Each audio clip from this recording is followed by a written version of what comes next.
Hi guys, welcome back to another P3D version 5 video. We are today flying something a bit different, the Classics Hangar Bf 108, the Taifun, which is a single-engine sport and touring aircraft according to Wikipedia, made by BFW, and it's that's the manufacturer. The designer is Messerschmitt, which I guess makes sense. It's Bf 108, and we had the later Bf 109s. It was introduced in 1935, first flight in 19, or actually introduced in 1935, but the first flight was already in 1934. It was retired in 1945, at least militarily. I think it continued flying as a civilian aircraft, and there's still some left out there flying. Here's a picture of one of these and some other ones as well. So a very cool aircraft. I was reading up a bit on its history, and it wasn't as fast as the other ones, but it was reliable and considered quite, I guess, a successful aircraft. I think I read somewhere also that it was one of the first one. Let me see if they had any mention. I think I read somewhere like with steel frame or something like that. Maybe not steel, but there was something with the. Yeah, here, feature all metal stressed skin construction. Not sure what that means exactly, but okay, something interesting. And quite a lot of these were built, 885, and they were, I guess, civilian at first, and then as the war started, the World War II, it got formally introduced to the Luftwaffe according to Wikipedia, and it was primarily used as personnel transport and liaison aircraft, ferrying pilots and personnel between air bases. I think that sounds reasonable, right? It would make sense. I was myself wondering if this would have been used for recon as well, but maybe it wasn't suitable for that. I guess they used the Fieseler or whatever it's called. Let me check. The Stork. I think that's the name of it. Let me see. The Fieseler Fi-156 Stork. God, they almost made 3,000 of these. But I guess they were also liaison aircraft. But weren't they used for recon? Maybe not. Let me see if they have any mention about what it. Several reconnaissance, yeah. So I think it's quite often featured in games, right, where you have recon planes of the Axis. Then I think it's usually that one. But yeah, in today's video we are at an airport called Audembert, Feldflugplatz Audembert, I think, something like that. I think it has IKEA code of LF-A9 or something. Totally fake one. This is a freeware scenery I found at the Sim Outhouse. So you can see we have some vehicles from the time. I downloaded some of these that would not kind of interfere with my civilian airports, because these are just kind of based in northern France, and they kind of don't, I'm probably not gonna be flying low enough when I fly the civilian to notice that there are a bunch of German guys, so it's probably not gonna ruin the immersion for the rest of my flights. And then I don't have to deactivate them. Of course, not sure if we can see any wind power plants, but yeah, I guess the buildings aren't historically accurate. I mean, look at some of these, but it doesn't look too bad. But this way I can at least fly some World War II, or fly to some kind of World War II airports,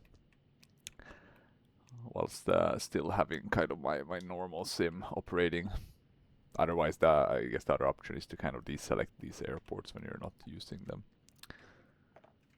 But it's, yeah, this is a pretty cool airport. We're flying to St. Omer, another Feldflugplatz. Not the one that they have. I think they have a few different ones. There's the main airport that's, I think, with an IKEA code of LFQN, and that's even there still today. Something Visern. Now I can't remember what it's called. but yeah, we're not flying to that one. We're flying to a smaller one, kind of by the trees. I'll show you where it's located here on my map, where I keep track of the airfields I have in P3D, but it's somewhere here. So here's like LFQ1. There's also an LFQ2. I do recommend for those of you who fly flight sims, and maybe not in X-Plane, but even in X-Plane you could use it, just to kind of use this Google Maps feature, because it's quite nice to put out this bullet and then you know which ones you like, or you can classify them in different ways. Maybe that's just my a symptom of OCD, I guess, maybe classifying all of it. But yeah, back to the video. Yeah, and here we have some pilots looking at a map of Ireland. That's interesting. I don't think the Germans bombed Ireland apart from by mistake, because they were neutral during World War II. But oh well, interesting enough. But yeah, not much else to say. This is just going to be a VFR flight. This aircraft was mainly flown like that. Or this model, it does also include an IFR version, but we're not using that. And you can see I closed the lights. I put it on cold and dark, and I added this preheat. You can stow the wings. So now I pressed it, and you'll see kind of both wings being folded. And we have the canopy as well, which we can open.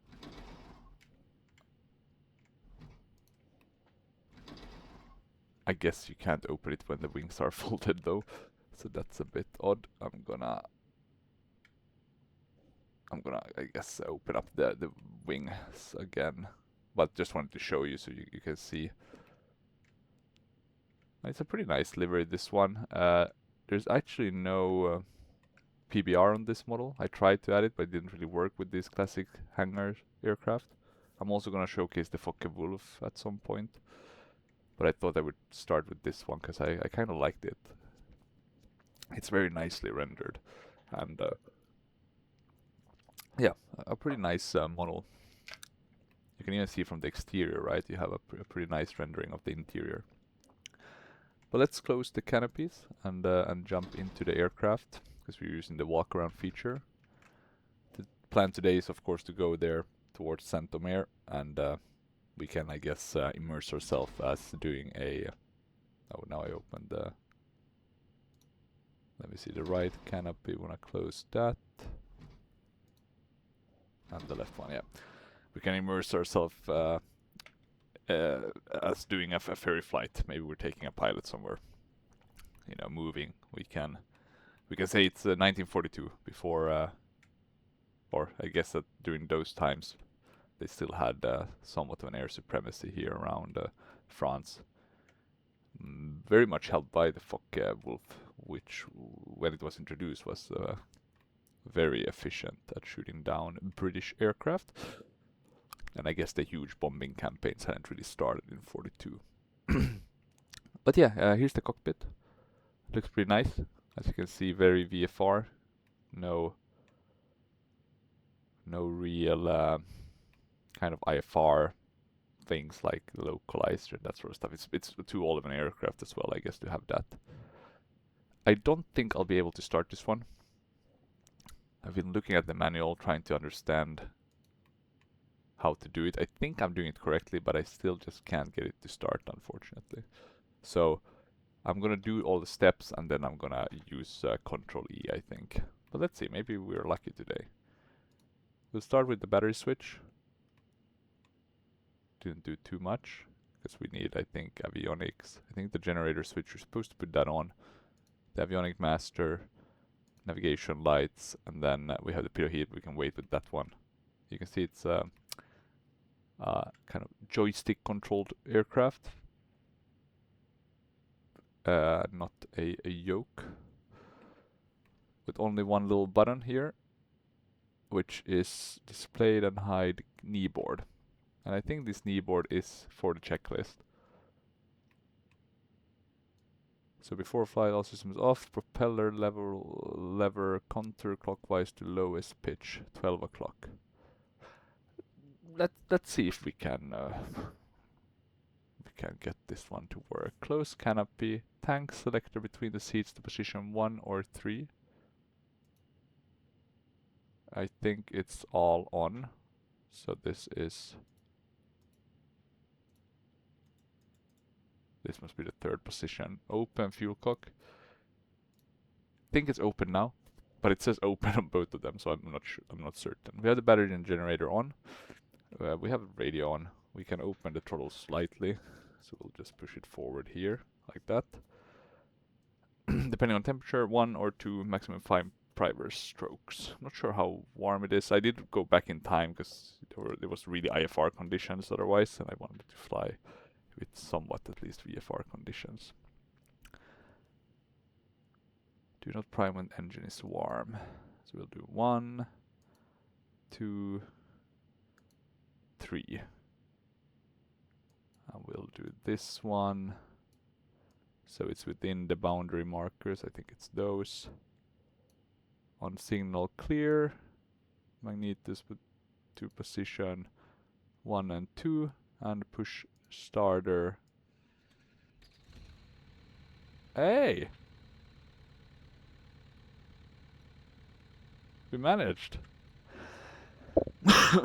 This is actually the first time I've been able to start this. Not sure what I've done wrong in the past. Maybe I haven't applied the preheat or... yeah, no clue. No clue at all. Okay, so now since we have this working, this is great news actually. We can put on the pitot heat just to be on the safe side. We have the tachometer, and I'm not sure if this one will change. I'm gonna guess it's this one you wanna move, but let's see. Okay, oil pressure may initially go above, so that's temperature. Throttle to 8 to 900. 482. Maybe this one doesn't do anything. We can keep it in 12 o'clock. Okay, let's throttle up a bit until temperature reaches 30 degrees. Oh, I went a bit too far now.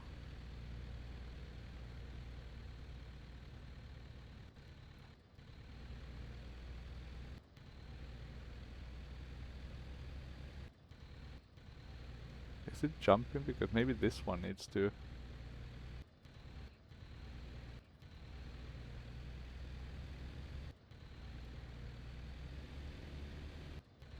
oh, what is this one? This is the manifold pressure.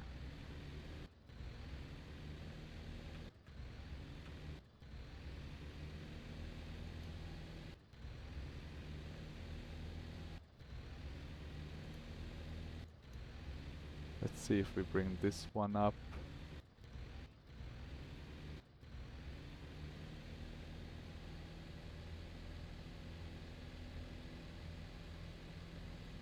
I think now it's working-ish.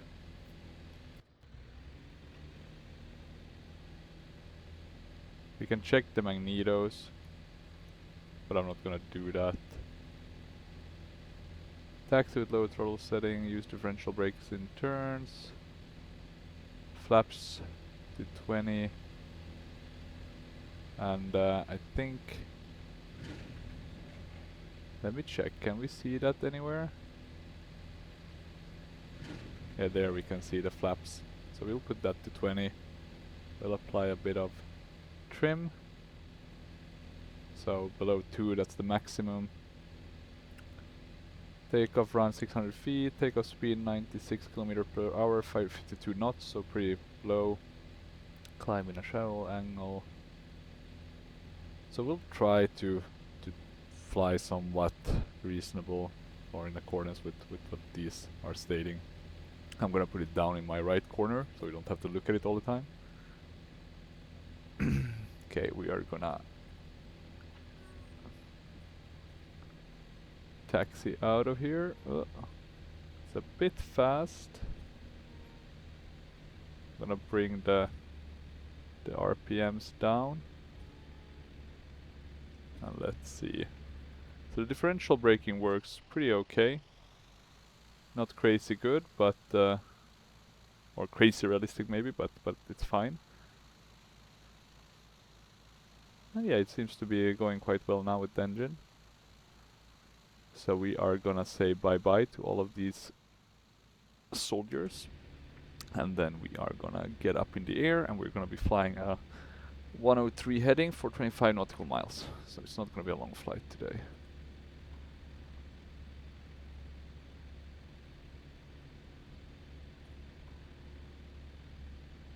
And the funny part is that when you're climbing you should adjust this one so we don't go above.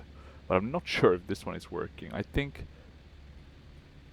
we might have to use the prop switch I have on my own or connected to my own hardware. I think that one is gonna work better.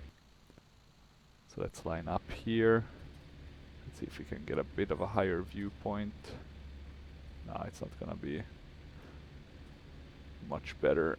Okay, let's go with this.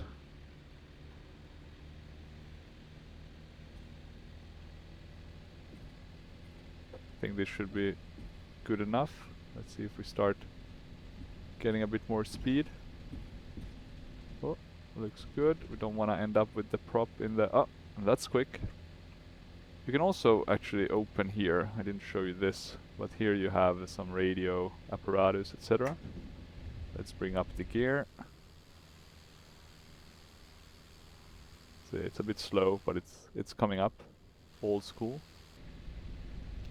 Going from EL2 Sturmovik to this is not that bad. It doesn't feel that different when you're flying. I think this one is pretty nicely modeled, but yeah, it definitely depends quite a bit on what plane you're flying. But flying this one, it feels very nice actually. Okay, so we don't wanna have RPM over 2000.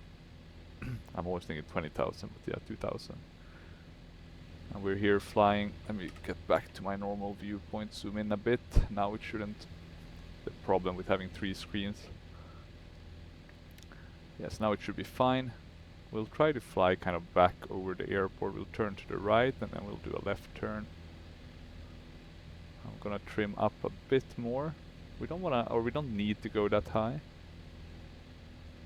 We wanna be at, let me see, we are at 25, so we wanna actually reduce throttle to be at 23.94 about. I think that's pretty close to it. Okay, and we are gonna trim down our aircraft and we're gonna turn. But yeah, I don't think there's much else here. We only have this comm radio panel, which I guess makes sense. So we're gonna start turning. We do have the little ball there, as you can see. Oh. And let's see if we can do a coordinated turn.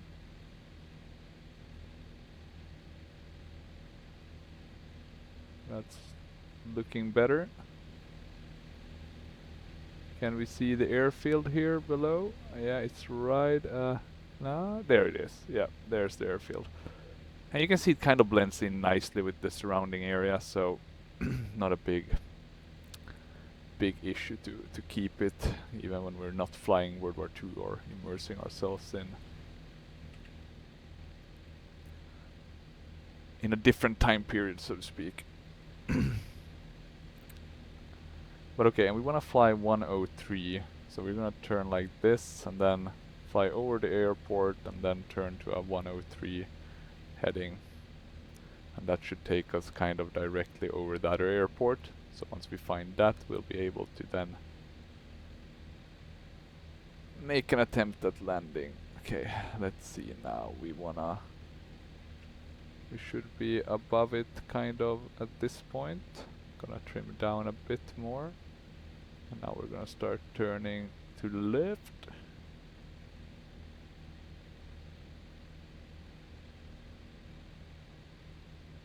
So we're turning slow and steadily.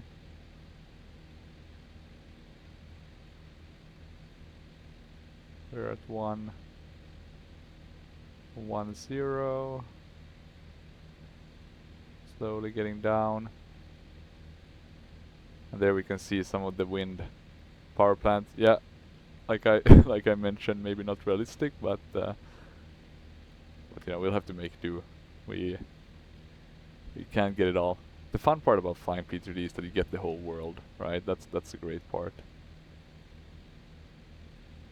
And I think unless you're flying in like the big cities where you'll notice, you know, skyscrapers and stuff, you can't really. I mean, the roads, right? I think the roads is also a big thing, right? In France during the 1940s, you probably wouldn't have highways to the same extent as you have here.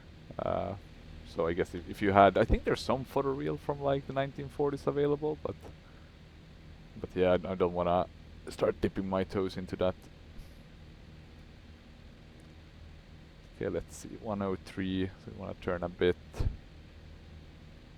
It's not gonna take long for us to to reach our destination, luckily. But it will take a bit of time. We also here actually have some, I think it's like instrument panel, then function disabled. I think both of them are. We can check though, or just to showcase to you if you're interested in getting this, and it is freeware now. It used to be payware, but this is kind of how it looks. And this is with the instrument panel, so it's pretty nice for night flying. So just something to keep in mind in case you're into night flying. Okay, let's trim it a bit more.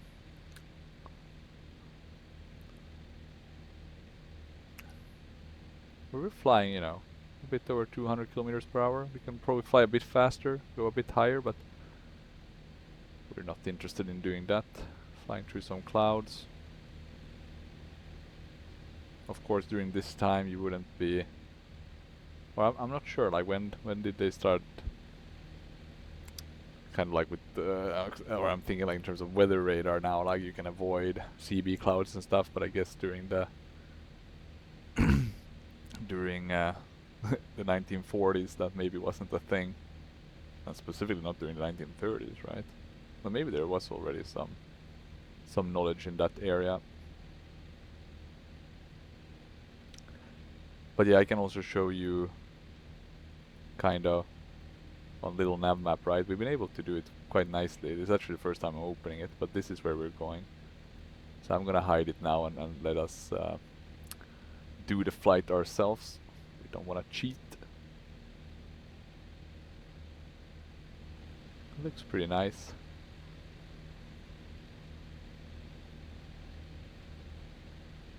And our altitude is let me see, where do we even have an altitude? Yeah, here we have one. So what, above 1 kilometer, okay. We're not pressurized, right? So that's something to keep in mind.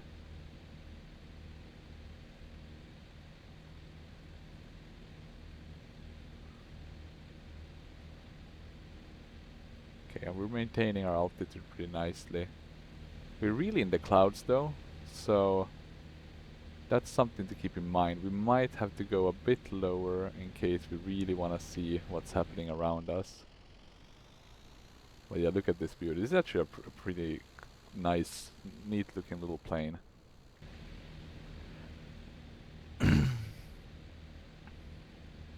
I do wonder though what you would do with this plane. Let's say if you're doing, well, I guess you wouldn't do recon, but let's say you're doing transport. And then suddenly you end up flying or you end up getting ambushed by enemy fighters. Like, how do you get away from that? That must be difficult.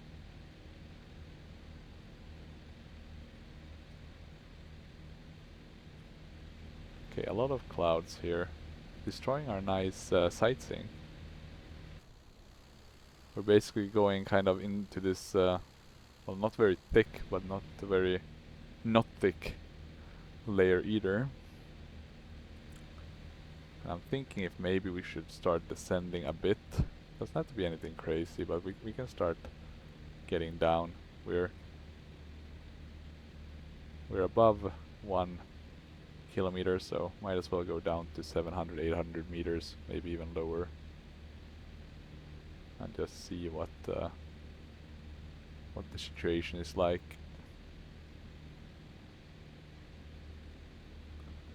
Okay, we'll have to turn a bit more. It's quite hard to maintain. I don't like this one. It's easier when you can see it like in a circle. At cruise we should actually be at 18,000, so I'm gonna turn down the RPMs just a tiny bit. I'm gonna check quickly what they're saying. We should draw. There's also a fuel, so we can draw from the reserve fuel. In terms of landing, 103 knots. We should reduce our airspeed by lowering throttle, decrease proper level gradually to 12 o'clock position. 2000 RPMs may not be exceeded. Okay. Extend gear, fully extend flaps, approach at about 130 to 140 knots. Okay, so that's good to know. We should now, I'm gonna slow down even more. Are we descending? We are descending, but a bit slower than I would want. We're still above 1, because we should be above St. Omer by now. I'm starting to see the ground, but it's a bit too hazy for my liking. I think that might be... Are we seeing the airport here? Oh, maybe that was just something else.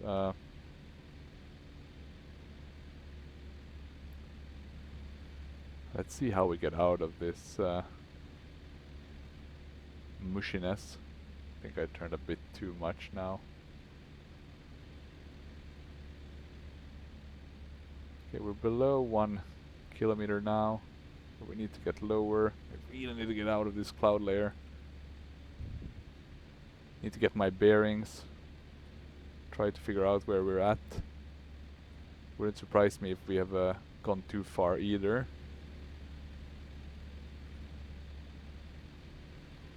And I think we might be at St. Omer. No, we're turning totally wrong. That's St. Omer. There we go.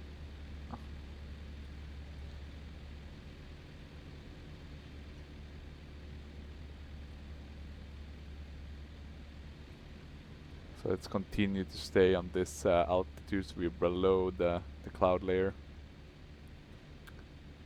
And we'll have to get back.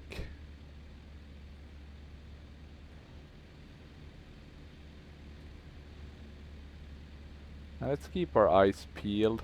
It's not the easiest to see those runways.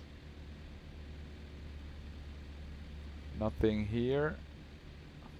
I think it will be around these trees, this forest. Because I'm pretty sure we'll have the main airfield somewhere around there.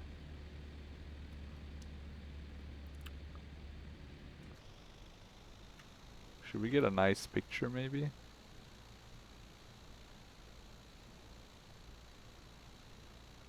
Let's try to get one. Something like that maybe, yeah. That will do. Good for the thumbnail. We're still going pretty fast, so I'm gonna throttle down even more. and lower the RPMs. Okay, so let's see. Where does our co-pilot need to go? It's a bit sad though that it doesn't, I mean, why would you have these people manning the aircraft? It's supposed to be World War II. But okay, you know, small difference. We can't, what's it called, LARP properly. I think there we actually have the airport. So let's go and fly over there and check.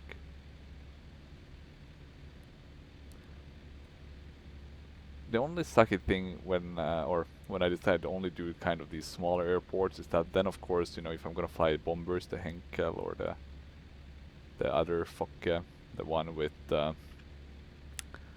or the Condor one, not the Fokke Wolf one, or I guess they are all Fokke Wolf, but oh well, is that then I won't be able to or I won't have like a huge one of those larger airports behind kind of the lines, because I would guess that, or maybe I'm not certain actually, but I guess the like the Henkel bombers when they did Battle Britain, they wouldn't have started on these kind of airfields, but maybe I'm wrong, you know, maybe this is sufficient runway, and maybe they were fine keeping them this close. Okay, this one looks fine. This is the one we're gonna land at. There's another one over here, but I think that one there's some kind of autogen spawning on top of it. And yeah, we can see, or actually, never mind. There is some bombers here, or is it night flyers? I'm not certain. We can check once we land. But at least we have the airport in sight. So let's try to slow down. And we'll try to go in for a landing. And in terms of the photo scenery, this is the Matthias one, so it looks really nice. I'm gonna start dropping my landing gear. Any info here on when to do? Nothing. Nothing about that, at least not that I would understand, since it's in German. I wanna go full flaps, but I guess technically wouldn't wanna go it since we're still kind of turning here. So I went to flaps 30. Is that too much? Maybe it's fine.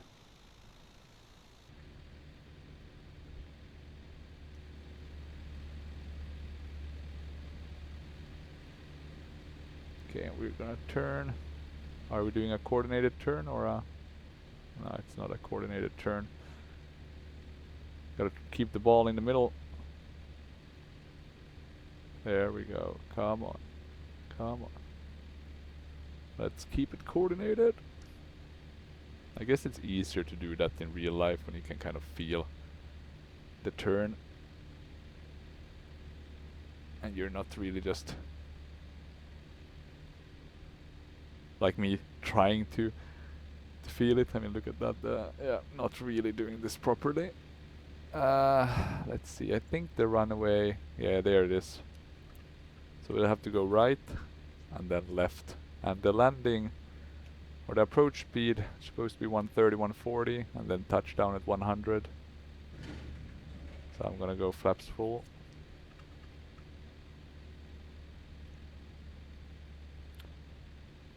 Okay, this will be interesting. I do wonder if they had this many trees, but maybe they did. I mean, it would be good camouflage, right? For these kind of military airports. But I guess the risk would be that you hit the treetops on your way down or on takeoff. Okay, and we're coming in here pretty nicely. Maybe a tad bit slow. Pitch up a bit whilst adding thrust. Not sure about the wind speeds. It feels okay. And here we have some treetops that I think are part of the scenery. I think we might be a bit too high. So let's see if we're able to land here. Well, maybe a bit hard. Let's try to get the backside down, the tail wheel down. Yeah, there we go. Another thing to mention that I forgot about, you can actually hide here these icons. So that makes it look a bit nicer.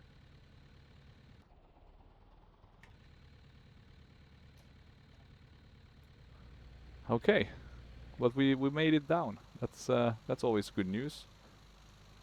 You can see it's pretty nice base, this one as well. Some soldiers placed. I actually like this a lot. There's is this Bf 110s? I guess heavy fighters.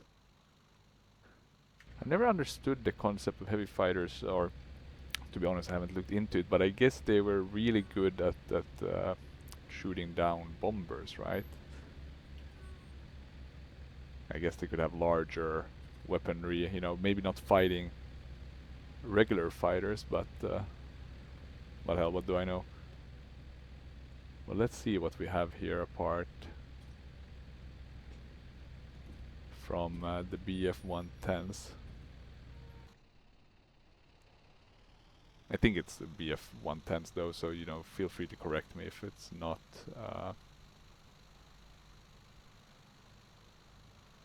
I do assume that some of these are maybe for, or I'm not sure actually when they were used. These would it have been early or late war, etc.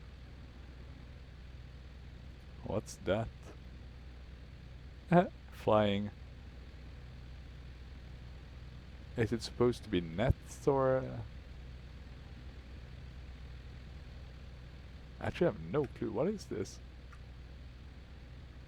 It's supposed to be something, but I can't pinpoint what it's supposed to be. But okay, up there in the air doesn't really matter, but interesting. But yeah, this must be Bf 110s, right? I'm pretty certain of it, but I could be wrong. Okay, let's continue here. But this aircraft is actually a lot of fun to fly. It also looks really nice, the cockpit. It doesn't at all kind of seem dated. You know, I would be fine with someone releasing something like this today. Of course, you know, it would be nice with some upgrades always, right? More fidelity, but apart from that, very nice. Okay, seems like these are also the Bf 110s. So I guess that's this airbase was maybe for those. Could be wrong, of course. But okay, I think that's sufficient. Let's power down, and I guess the way you shut this one is with the fuel one. I presume. Maybe with the fuel tank selector as well. So there we go. So yeah, not the longest video, pretty short, nothing too spectacular. Just wanted to showcase this Bf 108, the Taifun. A bit weird though with the people inside now. Now I'm getting a bit obsessed with that, but because you have this little menu, right, where you can change things, but it does only seem to work with some of these features. Maybe if I'll need to have a look at that. Maybe there's some way to change that. So I mean, if I'm flying this historical aircraft, and this is not a livery, of course, that was included with it, but the ones that were included were also, some of them were at least the military ones. But then I guess I would want to have not a soldier, but a military pilot sitting there. But yeah, enough talking. If you have any comments or suggestions, etc., feel free to leave them down in the comment section. And otherwise, thanks for watching. Have a good rest of the day. Bye bye.